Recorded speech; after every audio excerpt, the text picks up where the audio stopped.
Hello guys! The few of you who watched yesterday's episode know we went on and searched for a natural reserve site called Lenina Bara, where they're basically growing blue spruce trees, Colorado blue spruce trees, which I'm very interested to see growing in nature.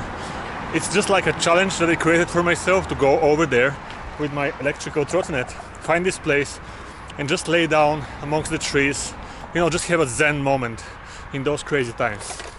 Well, yesterday we did not succeed. I didn't have the perfect plan and so on. You can watch the previous video basically, but for today I have made a better plan. Our route is not going through unpaved roads, at least not too much of it. I also allowed more time for myself, and now we're going to actually try to get there.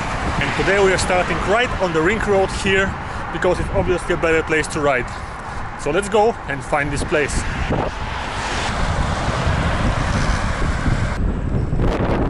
Take it. And so we just got off the ring road. We are passing the National Museum of History in Bulgaria. Mikhail Panteleev, I think it says. Yep. What a small romantic street. Obviously today we're taking different routes, trying to avoid the cobblestone parts of yesterday's route, and that means new streets, new places to see. I've decided to speak less and show you more, so I'll chime in once we see something more interesting happening.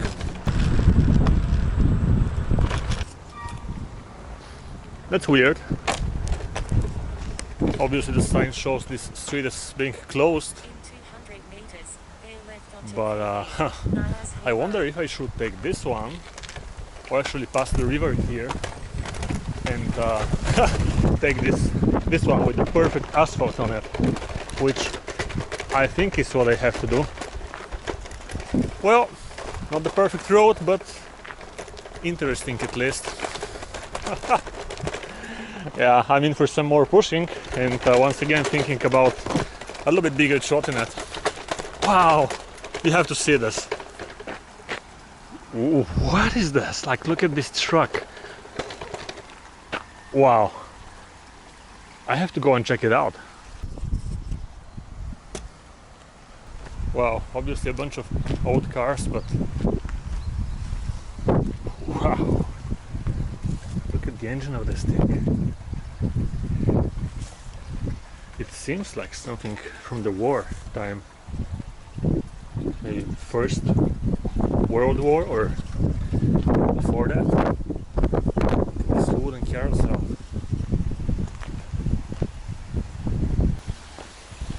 It seems open. Not really. Fuck it, it's risky. Здравейте! Каква е историята на този камион? Що? Ама иначе си е пълен комплект камион. Е такъв дървен. Това от кое време? От коя година е всъщност? 39-та година. Ека. И някаква история има ли интересна свързана с него? Каква история да има? Бил е златаджийски камион. Знаете ли го? Не какъв? Златаджийски. Златаджийски? Да. Това не знам. До 1972 година в България имало едно дружество, което се казвало СУАТ. Софийски автотранспорт. Това е било само за София, които са били частни камиони. И баща ми е бил такъв. И неговите, цялата му рода. В 1972 година един от управляващите казва, че в България не може вече да има частни камиони. И те му казват, ха-ха, как? Разбираш ли ме до тук? Да. Ти къв си? Българин си? Къв си? Българин съм. Аха. Просто имам такива интереси, които не са толкова стандартни за българите май.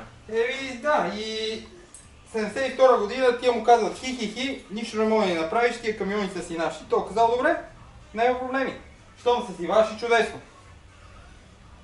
Идва един от съвета, идва един полицай с една брадва в раз двата номера. Ето и камионите, обаче не мога ги карат. И така ги професионално ги наиграват всичките. As I usually say in such situations, what a legend. Let's continue on the perfectly paved road finally.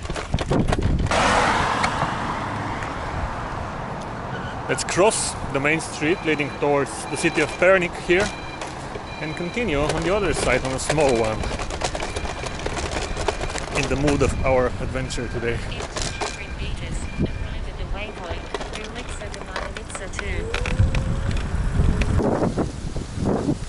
And we're back in the small neighborhoods again.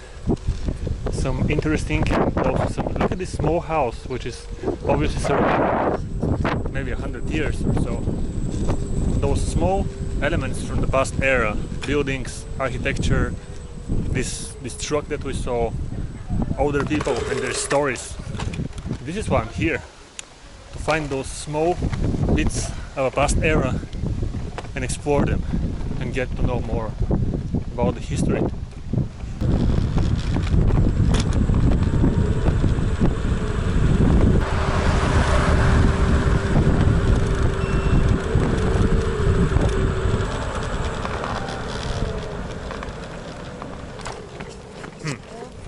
Some pushing.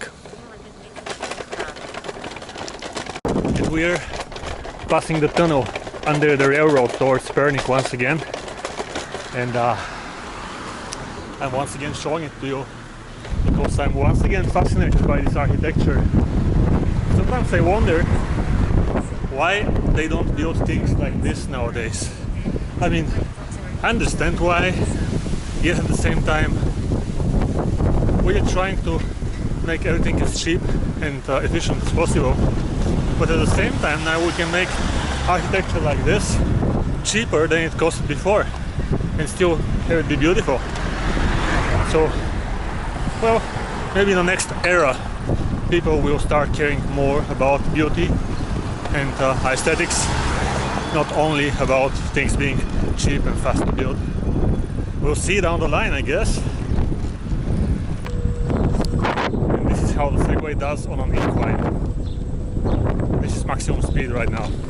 Segway ES4 with the second battery added. So you can hear how it sounds on the cobblestones.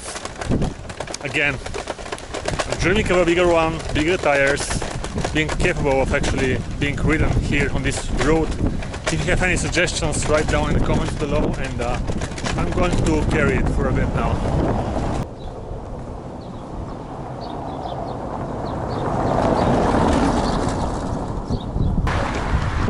We are at the ring road section. You know, I realized two things which are metaphorically true for life in general. First of all, today is obviously the second day I'm trying to get to this little forest preserve area. I'm faster, better prepared. I took the better road. Basically, this is how we learn in life. In our relationships with people, love relationships, work-wise, basically everything-wise, we learn and we get better, faster, and more efficient. I know the wind is destroying this so badly, but at the same time, yesterday I lost one of the legs of my tripod on this section where I had to carry the trottinette, and I realized today I was checking the camera, which was sitting in my pocket, like 10 times to make sure the leg will not fall off. Like, it can basically fall everywhere, but I was so concerned that it may fall exactly in this region where I lost it yesterday. And this is the good and the bad about learning. You improve and get more efficient, but you also get more scared. And when you have to go through the same situations or similar situations where you failed before, you may get paralyzed by fear and actually become less efficient in those moments. And I think this really carries on to relationships so much.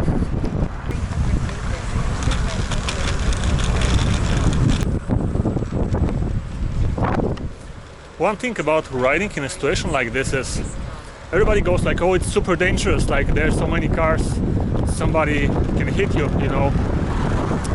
Of course this is a possibility. I'm not getting ahead of myself to say like, oh, it's not dangerous. It's a situation which requires you to be more cautious, you know. Not really dangerous, but simply a situation which requires you to be more cautious and You know what I do? I take each car one case at a time, and I think this is the third lesson from today. Take each obstacle in life one case at a time. And we are finally getting out of Sofia. This is the road leading to this village where the nature preserve site is.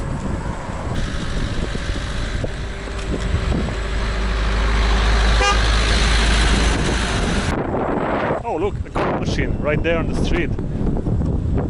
This is a classical thing in Bulgaria. It's like a business model. People just purchase those machines, put them right on the street, and everybody can, throw in just a regular coin, Bulgarian.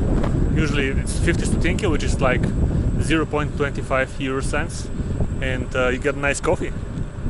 I'm almost tempted, but no. Let's carry on. Let's get to this village today.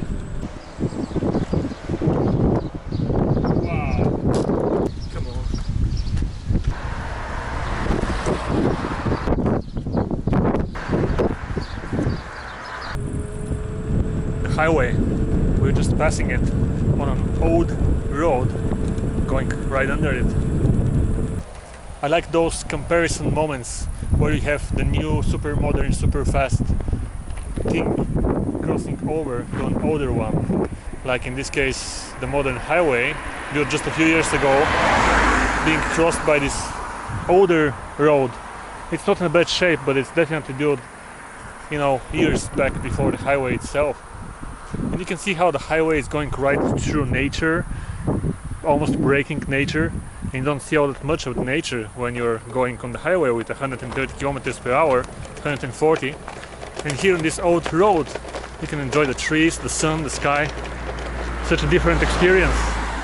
This is one of the main things we are kind of missing in modern life in so many areas, not only on roads, but even in our relationships, to be honest. We are on the fast-paced lane all of the time, and we rarely stop to watch the stars and basically enjoy the moment. Something to think about.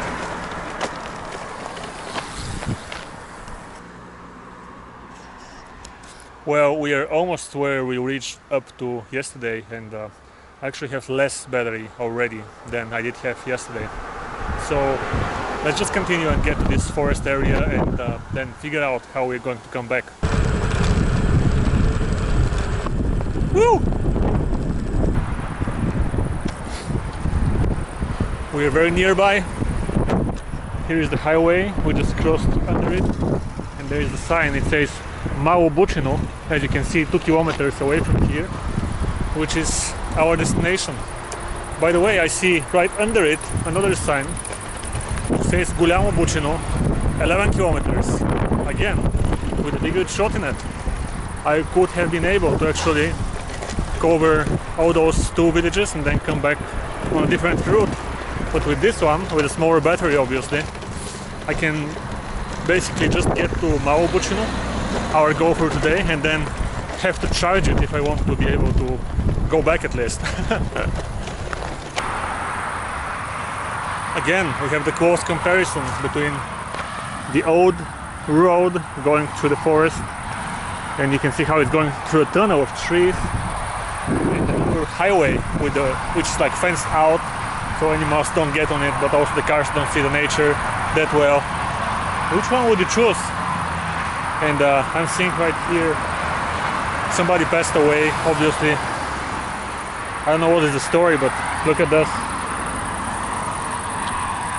Evgeny Alexandrov, 1974-2018. From his friends, you can see there is a beer left by somebody, and I have no idea what this is. Oh, I have an idea. I think it's like a part from a motorcycle, and you can see this has probably been the old road back in the day, eventually. Like this paved section here, maybe before they created the highway, this has been the road. I don't know, but perhaps, I'm guessing this guy with a motorcycle didn't take this pretty sharp turn right here.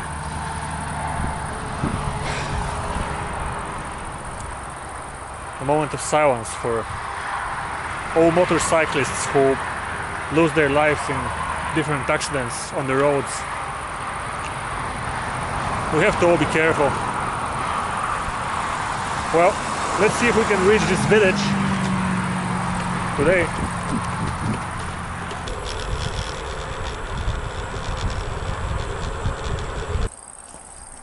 And here we just reached our village, Mało Bucino. It has a lot of stickers of the Levski football team. It's one of the major football teams here in Bulgaria. Alright, let's reach the forest now. So far so good. And by the way, look at the beautiful art on this bus stop. I think it's from Soviet times, by the way. Not one of the standard ones, but still pretty old and classic. Well, we need to sit down for a second and figure out where we can actually eat something, to be honest, and charge the trottinette before we reach over to our forest with blue spruce trees. Well, let's look for something. I'm actually not finding anything, so let's go and see our forest, and after that try to look for some place to eat and charge. I was thinking more like leaving the trottinette somewhere, but if there is not a place, maybe this will not be the best way to go. You can still ask around, or you know. Дял съм това газ и лявото е спирачка. My friend Tony kind of randomly came. She just called me a little bit earlier and was like, where are you? And I was like, well, I'm going here to find this forest, which I think is, by the way, right over there. And there we go. We will probably find our final destination on the car. Защото иначе ме прекара по около връстното, където няма как да я карам.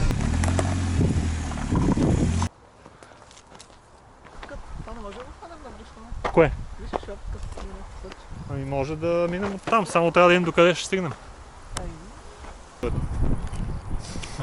Първи страна, да не го снимам. Вау. Може би ще взема още един. Взимем. Окей. Чакай да намерим къде е самото нещо. И много красиво. Този прекрасен сегмент от пътя да снимам, който ако бях все още състои от нетката, мисля, че ще да садна тотално.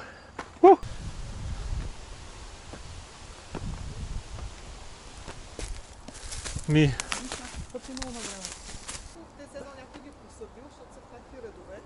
Еми, то си е било явно... Много симетрично. Да. Не знам къде видя симетрията, ама... То си е било нещо като развъдник явно. Даже ще е яко да походим това там това заден. Виж, това са едно път. Да. Мисля, де колко са успорени. Да, наистина. Не, ми то е засадено сигурно. Между другото не съм намерил историята на това място. Ако някой я написал изобщо, ще е интересно.